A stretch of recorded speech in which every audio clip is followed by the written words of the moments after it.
for this podcast today, I want to give a special announcement. We're going to talk about this TV show called Bandersnatch on Netflix. There are some spoilers on here, but more importantly, I think if you're going to listen to this and understand what we're talking about, I would highly encourage you to watch Bandersnatch on Netflix before you listen to our show. Obviously, you're free to listen to it, but it would make a lot more sense if you watch that show first. You're listening to Pardon the Disruption with your host, Tom Young. Hi, so welcome to Pardon the Disruption. This is Tom Young. Let's go around the room. Hey, this is Bart Gallo. This is TJ Young. And this is Rohan Kapoor. Great. Hey, thanks, guys. Hey, today we're going to talk about this new show that came out on Netflix called Bandersnatch. I think you guys have all watched it. We talked about it on Instant Message, and very cool. Should we put out like a spoiler alert? Are we going to go deep, or are we going to go like surface? Yeah, if spoilers bother you, then turn this off. But Yeah. I mean, like, Good call. we're going to talk about this. I didn't want to dance around that the whole time. Yeah, So I want to talk to you guys about it. Right. So. I'm going to spoil this and Murder on the Orient Express. On Murder on the Orient Express, they all did it. If you haven't seen the I'm sorry, Godfather, That was like a 1 second pause for them to turn off the podcast. It's like, I really want to watch that. I really want to. The movie came out in 1974. If you haven't seen it yet, you're probably not going to see it.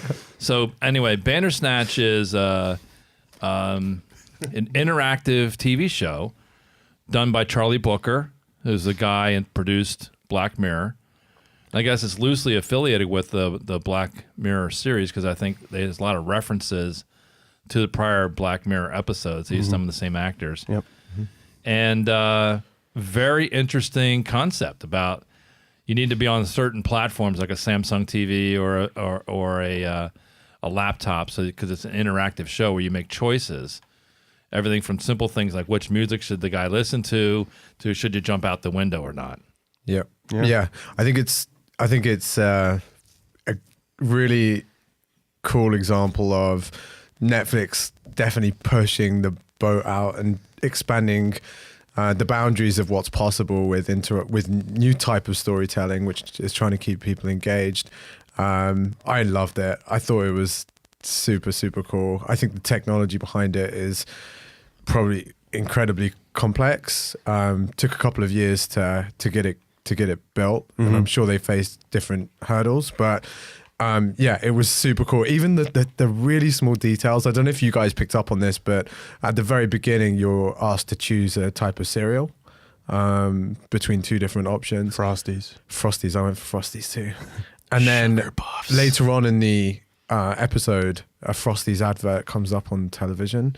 So some of these like really small, intricate details with the memory technology that they have to have in order to get that level of complexity is pushing the boundaries. Well, I was a little anxious when I turned it on. Oh, yeah, absolutely. Yeah. Which is really odd because I was like, why am I a little fearful is not the right word, but I was like, oh, what am I getting into here? And That anxiety grew with me because every time you would see the screen compress and you knew the black choice bar was coming up, it's like, oh God, am I going to have to do something sociopathic here? So most TV watching is almost altogether passive, right? You just sit there and consume it. Now, it's not 100% passive because you got to pay attention and you got to process stuff in order to follow the complex plots. But this is a situation where you have a few minutes. And I watched it a couple times and I didn't choose. I just wanted to see what would happen. And it chooses for you. Mm-hmm. Well, there's I was fun. I was a little anxious for some of those first few choices. All right, cereal, they're trying to just ease you into it. When it got to the point where Colin was going into a crazy LSD trip, talking about all your family members being actors and all these conspiracies, I started to sweat a little bit. Yeah. It's like, I don't want to choose. That was my favorite scene. That was really well done. That was incredible, yeah. You definitely feel a little complicit in some of the stuff that happens. You're like, especially when it gives you choices, like TJ said, are a bit more. Were your choices that you made the choices that you would really make, or the choices you thought you should make to enhance the show? My first path, I chose the most violent path, and I had the highest rating of the game at the beginning. And then when I tried to do the other scenarios, I just got worse ratings, and it seemed like I got the optimal path first, because I just did the most screwed up way that I would figure what Charlie Booker would expect you to do. Right, make the best video game at all costs. Right. Yeah. Yeah. So what was interesting to me is the architecture of the video game the guy was trying to do was the architecture of the show, Yeah. Yeah. where he laid out all these branches, and they had to film all these different branches based on the choices you make. Yeah. Yeah. Remember, I haven't coded that path yet when he Yeah. was demoing the game. They intertwined that perfectly, I think. Which was really smart. And also, I was super impressed by how seamless the parts were when you chose them. I expected there to be. I was curious as to how that was gonna play when you Right. pick an option. Like, was there going to be a bit of a pause? Was there going to be some sort of, small Yeah. buffering I think- lag? But it was so seamless. Yeah, I think the way they filmed it, they used that approach of once you make a choice, there's kind of like the question gets repeated and the camera shifts, but it's all very nice and seamless, like you said. So it flows like a passive viewing session, but you're making those decisions. Yeah. That had that one choice where it had Netflix as the option, Yeah. or some symbol from Space Invaders, Yeah. and I'm like, I didn't pick the Netflix because I thought it was going to kick me out of the show and put me into the Netflix menu. Oh, like it was a home button? Yeah. Yeah. So the second time I watched it, I assume I don't know how many times you guys have done it. I've Wendy entered says one. there's there a I 6 or 7 outcomes. I spent like 4.5 hours. I did on the about show. 3 Yeah. hours. So let's get into that, because that therein this gets to the notion of why this is a disruptive form of entertainment. We talk about the experience economy. We talk about the attention economy, how we're trying to drive attention, and a show that would be 90 minutes long, like a movie perhaps, would occupy so much time, and we wouldn't be talking about it because it wouldn't be probably that interesting. But now it's one of those things you can go back and watch multiple times, and it's very similar. TJ and I were talking about this over the weekend. It combines the story play of a game like Red Dead Redemption that just came out and a movie. And if you look at the economics of both, people spend $50, $60, $70 for a game like Red Dead Redemption, where they only spend, $8 or $10 to watch a movie or to buy it. You're saying the similarity is the aspect of the choice? No, the gameplay, the ability to go through multiple aspects and multiple iterations. So you're going to play Red Dead Redemption. How many? I know Bart and TJ, you guys both play it, right? Less so now, but yeah, I But you played did. it a lot. How many hours did you guys put in?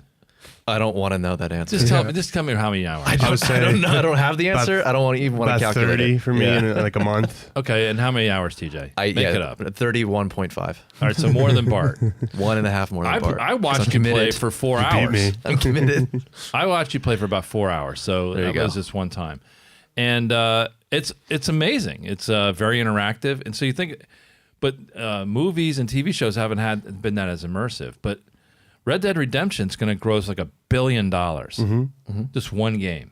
The first weekend, it sold $750 million in sales. Wow. So Rockstar Games, think of how much money they can spend on a production like that if they know that they're going to get that kind of money. But what that tells you is that people are craving that interactive entertainment. And if you can bring that to TV, which is, to me, this is really the first time I've seen a high-quality interactive TV program. Very cool. Yeah. And I think we're just scratching the surface of this format. I liked the aspect of choosing the music because not every choice was you're going to affect the entire plot. Yeah. Some of them were just kind of ambient choices. Where I discovered the album Phaedra by Tangerine Dream. Shout out, 1973 recording. Amazing great band. music in the whole show. But so even just those atmospheric elements you could control, I like that choice. I almost like that better than controlling the plot, which is more just, I don't know, stressful. Well, how do you know it's Right. not the butterfly effect? I don't know. Until you do it again. A small choice like whether you pick Toasties or Frosties or whatever the hell they're called. That can yeah. affect the whole Well, plot. that anxiety of not knowing is what made me do it again and again. And think about it from like a marketing standpoint. I mean, I was engaged with this show for 5 hours. Yeah. I never watched a movie that long. I never Yeah. would want to either. Yeah. My eyes just start glazing over. Yeah. Lose attention. I guess it's going to be interesting as that becomes more common, whether the engagement becomes diluted because the novelty wears off. There is a novelty aspect with this type of interactive viewing where we've not seen it before. I wonder if these start coming out again and again, whether the attention is going to start. We won't be discussing it in the same terms necessarily. I think you're right. I think the novelty absolutely will wear off, and it will go back to basic storytelling. This is just a modality to tell the story. If a story sucks, the novelty will wear off quickly. So I remember like when in the 1990s when Jurassic Park came out, it was the next level of CGI, and it was people were just fascinated with that. The story could have been shit, and they just people loved it. But now people just glaze over with special tech. They don't see it. You need a good story, and the same will be true here. Now, the Bandersnatch was a decent story. I wouldn't say it was a great story. It was a decent story. But to me, the format of allowing for multiple paths to come out with was very, very interesting. Yeah. And again, it's like it's in order to do that seamlessly and handle that much complexity, the investment that Netflix has made in putting together the infrastructure in which they can now do this on a regular basis is also pretty impressive. And I think especially in light of some of these other streaming services coming in like Disney, Apple, it's a really cool example of what can happen when, competition comes into the marketplace and these guys are now thinking like, where can we go next? Let's not rest on our laurel. Let's like really push it. Do you guys know how long it took Booker to make this? 2 years apparently, which is relatively short. 2 years to come up with the idea and work out the kinks, or 2 years for the seed to be planted and the final product to be put out. Yeah.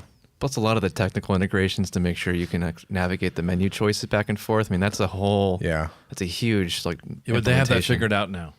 Oh, Exactly. yeah, now it's done. Now they've got it laid out, and it took it was a lot of hardship reading about it. It was tough. If I figure all that stuff out, I think the show's about 90 minutes. Depending on how you do it. That's what they list as the So it's about runtime. 90 minutes. So figure with the different paths. Let's say it's 3 hours. Is that fair? Yeah. If you look at all the branches, They recorded over 5 hours of Yeah, it was a content. bit longer, I think. so it's 5 hours of content Over 5 hours of content for a all the branches. 90-minute consumption. Wow, You I just can't don't know believe that. which combination you choose. Right, which I think is why the plot. I mean, the plot. I like the plot. It wasn't like incredibly deep, but they had to film all this stuff for all the variations. I thought that what they, in lieu of that, they chose to just explore certain thematic elements as opposed to saying, "Hey, we're going to have this crazy, complicated plot that we're going to explore." Like, so the whole aspect of free will. I mean, the whole show is like meta on top of meta, where this person is making a game about a book about making choices left or right. And they bring kill the agent. Netflix element into it as well. Right, you're doing that. I'm not in control of my choices. Who's doing this? It's Netflix. It's the viewers. And then, are you even in control as the viewer? You're questioning your own free will. There's a moment in the show where, who's the protagonist? Stefan, yeah. he says like towards the end, he's like going crazy if you chose one of the paths. He's like, you know what? I realized the secret to this was just to offer the illusion of choice, but really I controlled the ending no matter what happened. So. And you can actually kind of notice that happening with all of the different choices you made. It kind of steered you towards 4 or 5 different endings. Right. But you didn't really have that choice. At the end of the day, it would rewrite you back and kind of force you to the ending that Netflix wanted to show. Yeah. So it's kind of just commentary on top of commentary. Very mind-blowing, but I didn't get to the one where he gave that monologue, but that's pretty he interesting. kind of loses it. Yeah. Yeah, the monologue is fantastic when he's on LSD. The other The guy. Colin, Yeah. The legendary coder. Yeah. Yeah. Very good. Yeah, I went. Someone transcribed it and put it up on Reddit, and read through it. It's pretty wild. But so you figure 5 hours of content for a 90-minute engagement, and then do you actually engage for it for you think about 5 hours or even more? I think I did at least over 4 hours. I did almost every iteration. Yeah. Yeah, I did 3:15 maybe. Yeah. I was watching it on my phone too. I would have done it longer if I was on a different device. So again, back to the thinking about engaging people and the attention economy, and is a letter worth a stamp here, or just like a novelty to wear off? To me, it seems like it's a very interesting way to engage in new content. Well, it's an example of how, in an age where everyone's vying for your attention, the ability to do something completely different is almost becoming a necessity, right? Like Netflix is competing against social media, is competing against other streaming services. So it's kind of cross-competing for your attention with so many other services. They're kind of having to find a way to completely push the boundary in what they're doing. There's some novelty now, but I think that it's going to re-manifest in maybe a slightly different form. They'll continue to innovate on it. It would be interesting to see this concept, but like on a more drawn out, like crowdsourced way of implementing it, where like instead of one movie where you're going in and making a few choices, it's like a series, but each episode is released every few months, and they let like the broader audience make a couple key choices for the next episode to drive that plot. Yeah. Even if you're not making a bunch of choices throughout the episode that determine the plot within an episode, but a multi-season show. Let the fans Season choose. 1 is, Season 2, does he move to LA and start an acting Right. career, or does he move to... So it's more drawn do out to something leave for else? production time. All right, so the fans chose LA, 60% voted for LA. They have to kind of produce that now, so it's more drawn out, Right. but it's like So the studio... it's all vote driven for what happens for the anthology The series. studio still determines the outcomes, but Right. it's within the parameters that the user base chooses. Right. How about sport matches? Sport matches. That would become a little crazy. I use the same technology, and Which I get ref to gets paid off more? No, I get to choose the next play the Giants run against the Cowboys. Oh, that would be a disaster. Why? Well, because I think There's room for just for sabotage. that scenario, just letting the fans do the coach's job. I want actual Giants to fight Cowboys.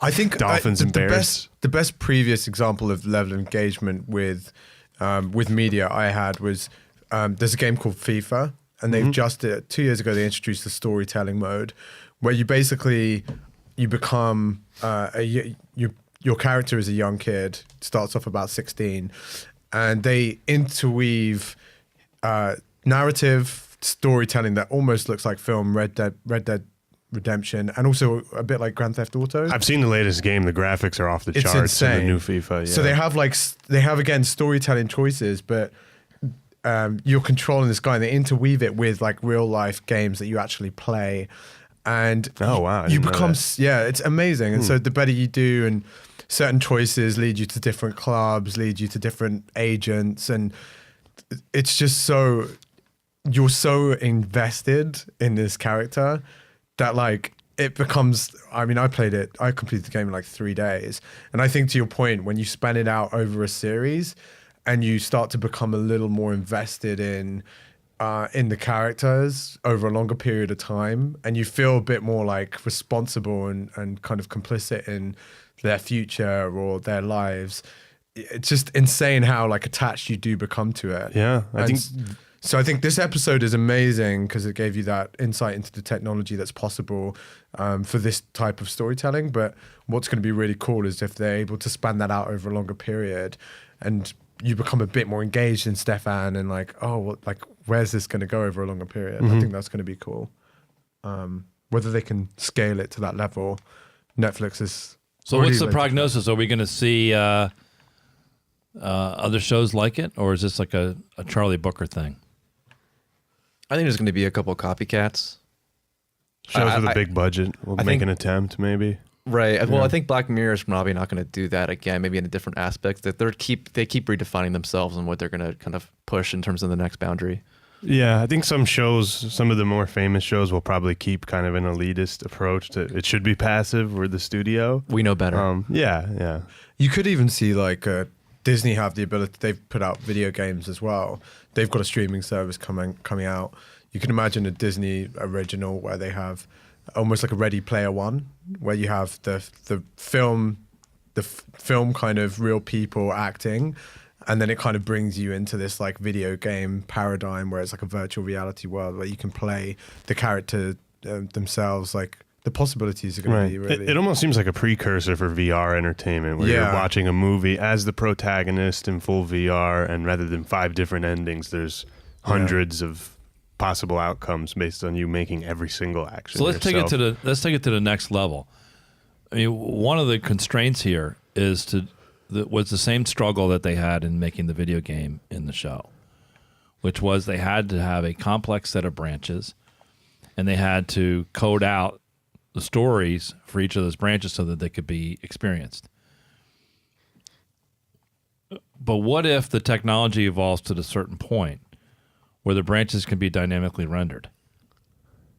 So if you think of Red Dead Redemption as sort of the state of the art of games today, and I introduced the concept of a narrative where you go through the missions and things like that, but they kind of guide you into fairly tight swim lanes in terms of what you can do, right? So if you're playing that game, you have a choice of this mission or that mission, and it probably doesn't deviate too far, and everyone who plays that game will experience something very similar.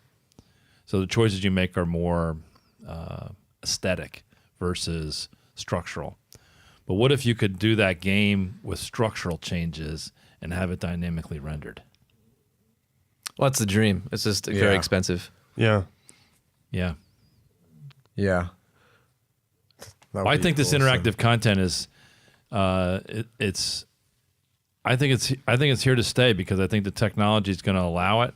I think people are going to find that it's extremely engaging. I think the Bandersnatch is probably good for people who are Black Mirror fans, but it's a little probably too dark for It is pretty dark.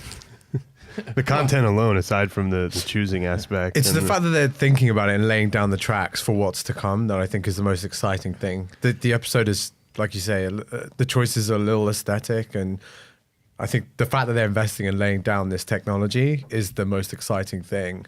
And I definitely think it's going to be cool to see where this interactive storytelling takes us. Absolutely.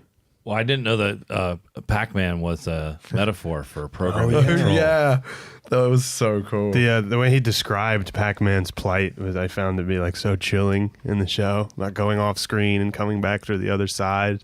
Yeah, just making that like a huge metaphor for life. I was like, it's real. Yeah, it was a very, very good stuff. I thought it was very well written. But again, if you're not a Black Mirror fan, you probably won't like this. Maybe they'll do it with Dancing with the Stars or something like that. Yeah. Well, let's get any parting comments. You guys, so you all think it's here to stay, or yeah, I hope it is. I think it is, and I hope it is. It's going to be built on. But let's look forward. I look forward to the next thing from Charlie Booker. He's always got some pretty good stuff. But I think Electric Dreams, the Philip Dick stuff on Amazon, we may see something from them. Yeah. And then Apple and Google are dumping a lot of money into, because they want the Me Too. They're gonna, and they have billions of dollars to throw at this. So expect to see some cool content over the next 2 years. For sure. Great. All right. Thanks, everybody. Hey, thanks for listening to the show today. Pardon the disruption. If you enjoyed our discussion, I'd invite you to head over to our homepage at www.rumjog.com. You can go there and check out our perspectives page and hear more podcast episodes, read some articles. It's some pretty interesting stuff. You can get access also to our digital disruption series. This is a meetup that we do mostly in New York and New Jersey area, where we discuss the impact of these technologies on our society and the way we live and work. We do this alongside of industry experts in various fields like crowdsourcing, automation, and blockchain, the technologies that are disrupting our world today. Anyway, if you like that, you can also follow us on social media at Twitter on the handle @Rumjog. We look forward to hearing more from you. Thank you.